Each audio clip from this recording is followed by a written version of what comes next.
tahimik na barangay sa gitna ng gabi, may isang batang babae na nagngangalang Celine na naglalakad pauwi mula sa kanyang paaralan. Ang buwan ay mataas sa langit, ngunit may kakaibang dilim na bumabalot sa paligid. Ang mga bituin ay tila nawawala, nagbibigay ng pakiramdam ng takot at pangamba. Bakit parang may masamang mayayari? Kailangan ko nang umuwi. Habang naglalakad si Lina, may mga anino sa likod niya. Ang kanyang puso ay nag-uumapaw sa takot. Sino yan? Biglang may estranghero na lumabas mula sa dilim. Sino kayo? Please po, huwag niyo po ang wow, pare! Kinis, masariwa pa!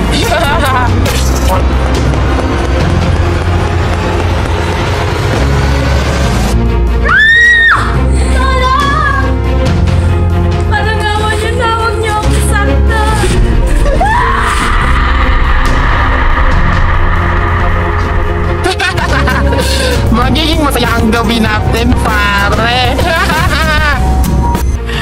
Ang eksena ay nagiging madilim at masakit. Ang estranghero ay nagpakita ng masamang intensyon at sa isang iglap, ang buhay ni Celine ay nagbago magpakailanman. Walang makakatulong sa'yo ngayon!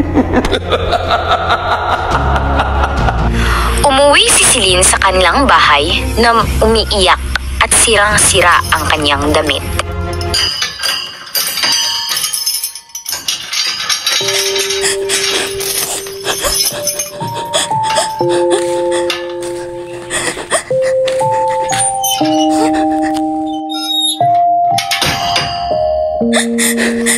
Celine, anong nangyari sa'yo? Bakit ka umiiyak? Anak, Diyos ko po, saan ka ba galing? Ba't ganyan ang suot mo?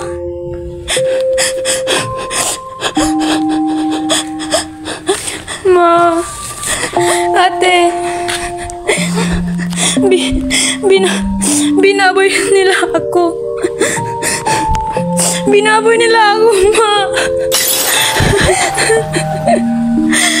Bakit ako? Wala akong kasalanan. Bakit ako pa? Diyos ko po, sino may gawa nito sa'yo, anak? Papatayin ko sila.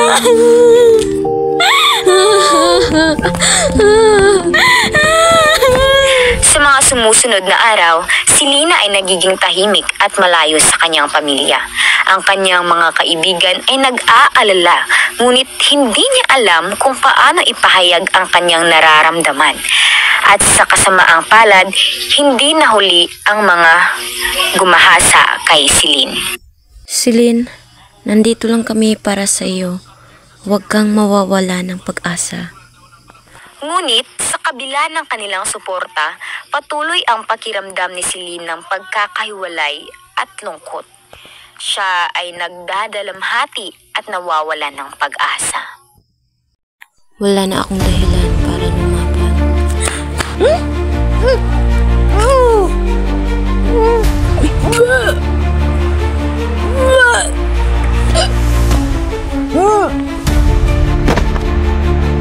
Nay Lisa! Si Celine po! Anong nangyari? Celine, anak, gumising ka! Dali natin siya sa ospital!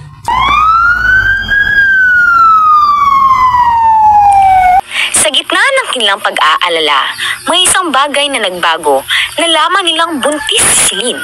Ang balita ng pagkabuntis ay nagdala ng labis na takot kay Celine.